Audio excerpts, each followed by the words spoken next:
ओम शांति। थोड़ी देर शांत हो जाएंगे, सब बैठ जाएंगे। परमात्मा शांति सर्वोपरि सुख देने वाली, परमात्मा सर्वोपरि सत्ता है। उस परमेश्वर की सर्वोपरि सत्ता में, सर्वोपरि सुख में, सर्वोपरि ज्ञान में जो जितना आगे बढ़ता है उतना ही वो संसार में भी सर्वोपरि मान को, पद को, ऐश्वर्य को पाता है।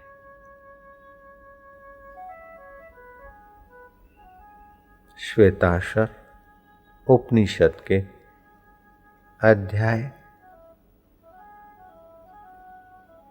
6 मंत्र से ऐसी उत्तम बात आती कि भक्त के लिए भगवान दूर नहीं रहते, पराये नहीं रहते, भविष्य में मिले ऐसे नहीं। एक नाथ को यही मिले थे, भविष्य में नहीं। तुकाराम को, छत्रपति शिवाजी को, राजकाज गला डूब व्यवहार में शत्रुओं से घिरे हुए शिवाजी को भी भगवत प्राप्ति हो गई थी, ब्रह्म ज्ञान पा लिया था। तोरल का किला जीतने के बाद राजकाज में डूबे शिवाजी ने गुरु के चरणों में श्रद्धा भक्ति से प्रार्थनाओं पर प्रार्थना की और समर्थ ने उपदेश दिया। श्रृंगीवाड़ी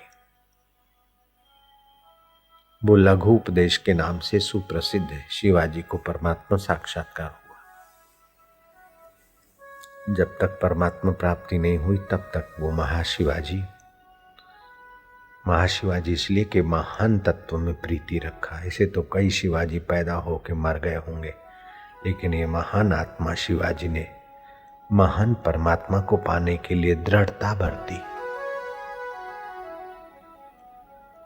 जो दृढ़ हो जाता है उसके लिए परमात्मा दूर नहीं है, पराया नहीं है, भविष्य में नहीं है। ऐसे लोग परमात्मा को जानने का दावा भी कर सकते हैं। उपनिषद में ऐसे ही ऋषि की बात आती।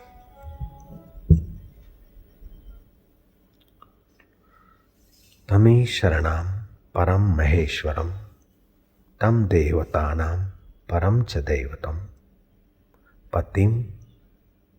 पतिनां परम पस्ताद्विदामि देवम भुवने शमीष्यम्। जो ईश्वरों के परम महान ईश्वर है, ध्यान से सुनना, जो देवताओं के भी परम देवता है, जो पतियों का परम पति है, अव्यक्त आदि जो पर है उनसे भी जो पर है, जो भुवनों का ईश्वर है और जो स्तुति किए जाने योग्य देव है, उसको हम जानते हैं। ठीक है, उसको हम जानते हैं। जो स्तुति करने योग्य है, परमेश्वर है, परम पति है, पतियों का पति है, उसको हम जानते हैं। जिसको शिवाजी जानते हैं, उपनिषद के ऋषि जानते हैं, समर्थ जानते हैं, उसको तुम भी जानने का पक्का इरादा करो।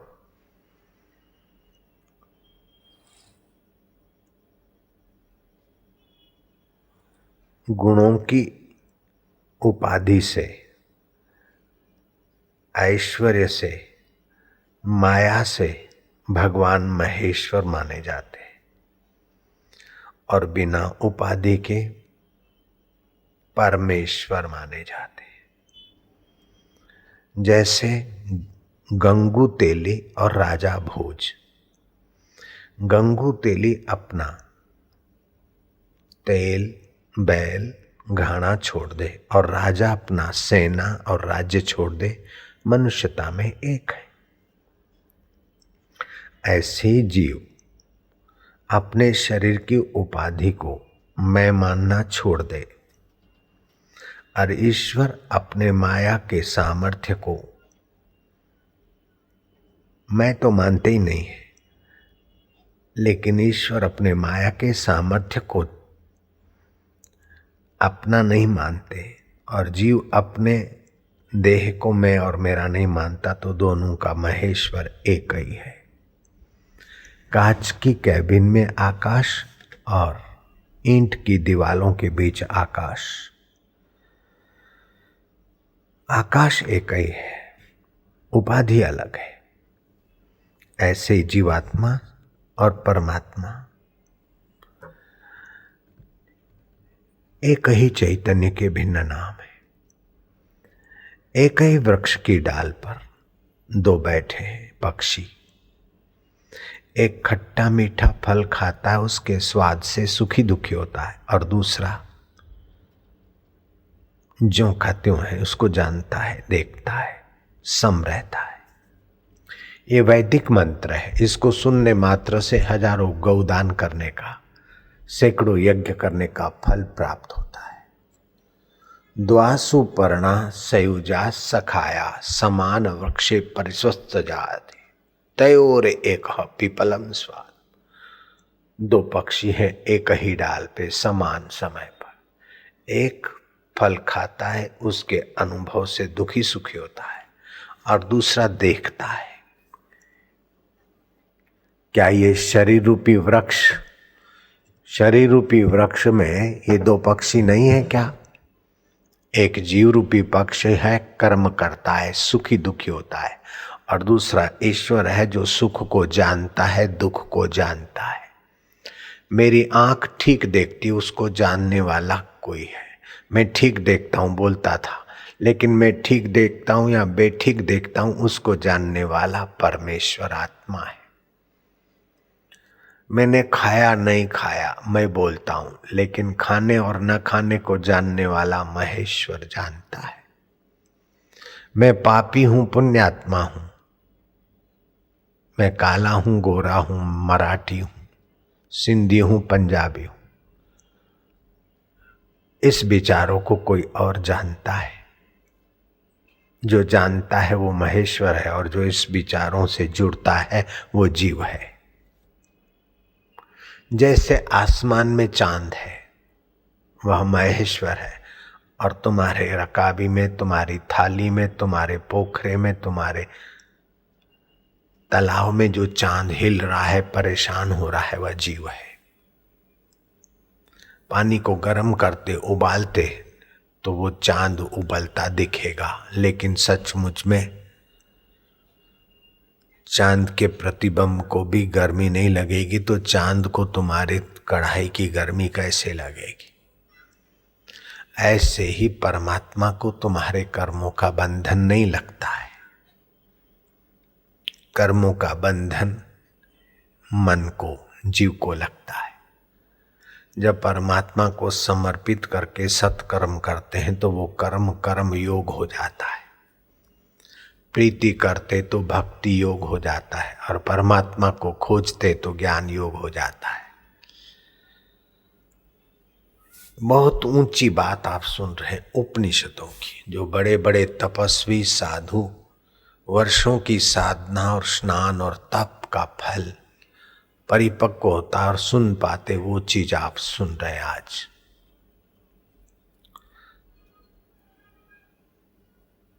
पति पति नाम परम प्रस्ताद द्विदात्मा देव भुवनेश्वरम यम श्वेताश्वर उपनिषद। जो ईश्वरों के परम महान ईश्वर हैं, देवताओं के भी परम देवता है, पतियों का भी परम पति है। व्यक्त आदि जो पर हैं उनसे भी जो परे है, जो भुवनों का ईश्वर है, जो स्तुति किए जाने योग्य देवता है, उसको हम जानते हैं।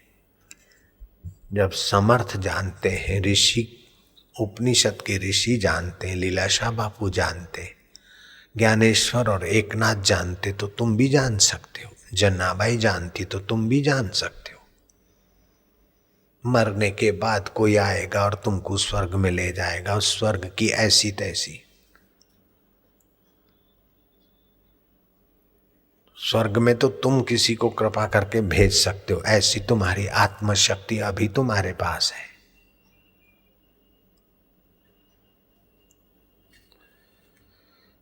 पतियों का जो पति है, पतियों का पति कैसे? पात्यतिथि पति, जो भरण पोषण पालन करे, जिस किसी विषय का, उसको पति बोलते हैं। ऐसे पति बहुत है, पत्नियों के पति बहुत है, ऐसे अपने अपने विषय के पति भी बहुत है। जैसे पुराणों में आता है प्रजापति, प्रजा का जो स्वामी पालन पोषण की जिम्मेदारी लेकर निभाता है, प्रजापति दक्ष प्रजापति है। वो प्रजापतियों के भी पति हैं परमात्मा। संन्यास धर्म के ऋभु आदि महापुरुष पति है। भक्ति धर्म के नारद जी पति हैं। वैदिक धर्म अनुष्ठान के वशिष्ठ जी पति है। परम ऋषि हैं सनकादि, परम पति है। लेकिन सारे पतियों का एक पति, जिसमें पतिपना नहीं है, साक्षी है, दृष्टा है, परस्तात सबके पीछे बैठा है, सबको प्रेरणा करता है, जिसका बयान किया नहीं जाता, जिसमें डूबा जाता है। जैसे तरंग, बड़ा तरंग, बुलबुला, लहर, ये तो बहुत है, उनकी गिनती नहीं कर सकते, लेकिन सबका जिगरी जान समुद्र है। ऐसे सबका जिगरी जान पर ब्रह्म परमात्मा जो पतियों का पति है, वो तुम्हारे अंदर भी है, दक्ष के अंदर और वशिष्ठ के अंदर, पारास और ऋभु के अंदर भी वो पतियों का पति जो अभी तुम्हारे साथ मौजूद है। उसकी स्तुति, उसकी सेवा, उसका सुमरण, उसका ज्ञान तुमको अभी यहीं तुम्हारे को महान आत्मा बना देगा। जैसे मकान, बोले मकान मैंने बनाया, तो तुमने क्या बनाया? मैंने मकान बनाया, मैंने गाड़ी बनाई। तो पुर्जे तुमने बनाए? बोले नहीं, पुर्जे फैक्ट्रियों से खरीदे। जो भी कंपनियां हैं फैक्ट्री वालों से पुर्जे खरीदती है और फिर उसको जोड़ती है। तो तुम कंपनी ने गाड़ी क्या बनाई? फैक्ट्री ने पुर्जे बनाए। लेकिन फैक्ट्री ने पुर्जे कहाँ से बनाए? अपनी सत्ता से बनाए नहीं। लोहा भगवान का, एल्यूमिनियम भगवान का, मिट्टी भगवान की, उस मिट्टी से बने कांच भी भगवान के। मैंने मकान बनाया। तो तुमने मकान कैसे बनाया? ईंट तुमने बनाई? नहीं। बोले ईंट कुम्हार ने बनाई। तो क्या मिट्टी कुम्हार ने बनाई? मिट्टी तो ईश्वर की है। आग भी ईश्वर की है, पानी भी ईश्वर का है, धरती भी ईश्वर का है। कुम्हार ने खाली थोड़ी व्यवस्था की, कारीगर ने, आर्किटेक्ट ने, इंजीनियर ने खाली व्यवस्था की, थोड़ी बहुत। बनाया क्या? ऐसे ही शरीर माता पिता ने बनाया, गलत बात है। शरीर तुमने बनाया, गलत बात है। पृथ्वी, जल, तेज, वायु, आकाश, प्रकाशन, 5 भूतों से अन्न बना। माँ बाप ने अन्न खाया, उससे रक्त बना, फिर धातु बने, रजवीर्य बना और फिर शरीर बना। अब इस शरीर को छोटा हुआ, शिशु हुआ, किशोर हुआ, जवान हुआ, मैं, क्या तू मैं। शरीर को मैं तो फिर पशुता रहेगी। हाथ मैं हूं, या हाथ आप हाथ हैं? नहीं। आप सिर हैं? नहीं। आप किडनी है? नहीं। अरे आप तो वो हैं कि शरीर मर जाने के बाद भी आप रहते हैं। शरीर छोटा था तब भी आप थे, बड़ा हुआ तब भी आप हैं, बूढ़ा हुआ तब भी आप हैं। मर जाएगा तो आप उसको देखेंगे आकाश में स्थित होकर, ये जल रहा है, ले जा रहे। फिर तुम्हारा तीसरा मनाएंगे कि भाई जो हो गया हो गया, ताकि तुम इधर कुटुंब में ममता में न फंसो, आगे की यात्रा करो। तुम अपने को जानने की यात्रा करो। दुनिया की बातें खोपड़ी में भरी, लेकिन अपने घर का पता नहीं। वो ईश्वरों का ईश्वर अपने साथ है। महेश्वर पतियों का पति, ज्ञानियों का ज्ञानी, योगियों का योगी, जपियों का जप अधिष्ठाता, वो परमेश्वर अपना आत्मा होकर बैठे। उसको 3 तरीकों से जाना जाता है, कर्म योग, भक्ति योग, ज्ञान योग। तीनों योग अपने आप में स्वतंत्र है।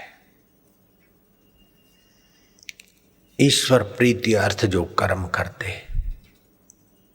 पति की सेवा कर ली लेकिन पति मुझे सुख दे उसकी फिक्र नहीं, पत्नी का पालन पोषण कर लिया, बच्चों का कर लिया, लेकिन बच्चे भविष्य में सुख दे उसकी परवाह नहीं, ईश्वर के नाते कर्तव्य किया।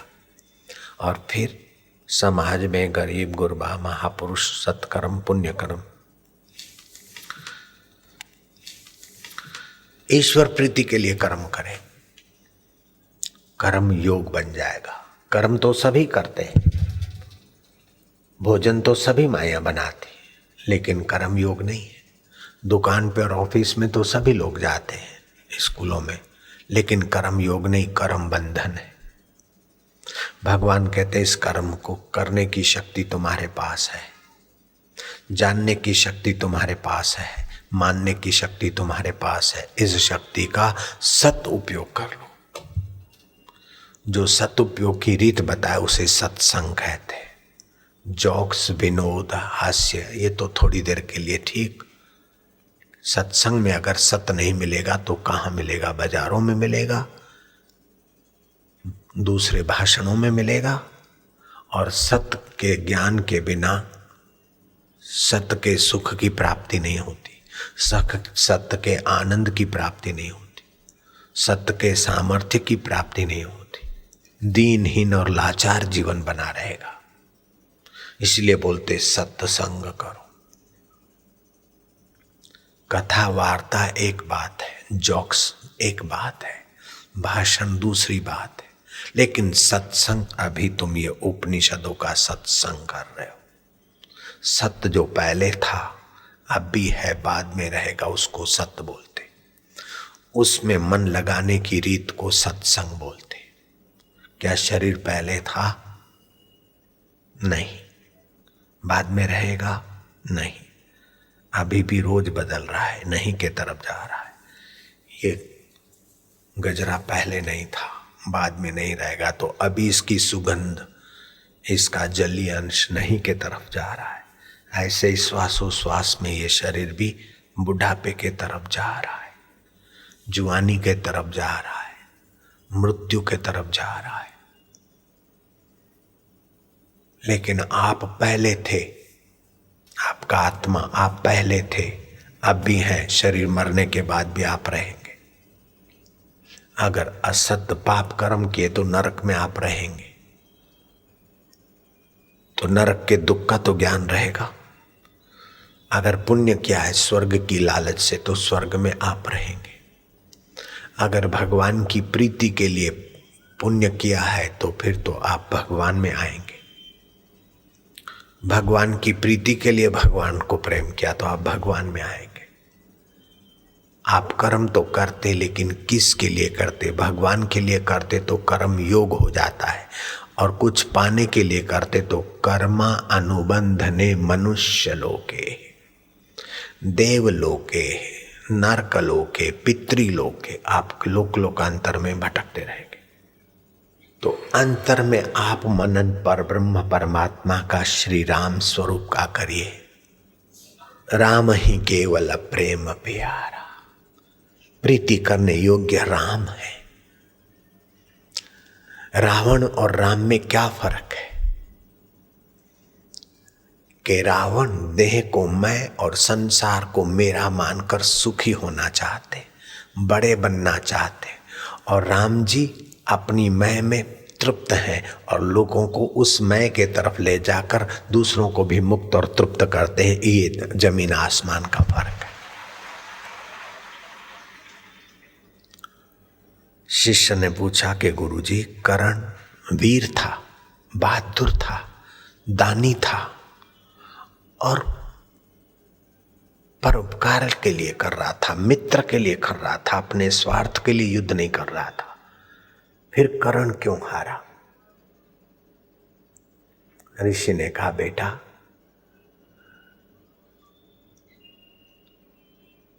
कर्ण का मित्र के लिए कर्म था और अर्जुन का परमेश्वर के लिए कर्म योग हो गया। अर्जुन के कर्मों के पीछे भगवान का हाथ था, इसलिए अर्जुन विजयी हुआ।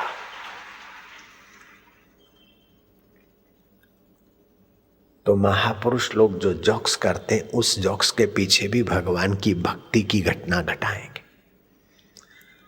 संत पुरुष जो बोलेंगे घुमा फिरा के भगवान के तरफ ले जाएंगे। और जिसके हृदय में संतत्व नहीं, वो भाषण तो बड़े बड़े कर देंगे, घुमा फिरा कर हमें वोट दे दो बस, तो देश का भला होगा। जयराम जी की। भगवान की भक्ति, भगवान के लिए कर्म, भगवान का ज्ञान देश का भला कर देगा। यूं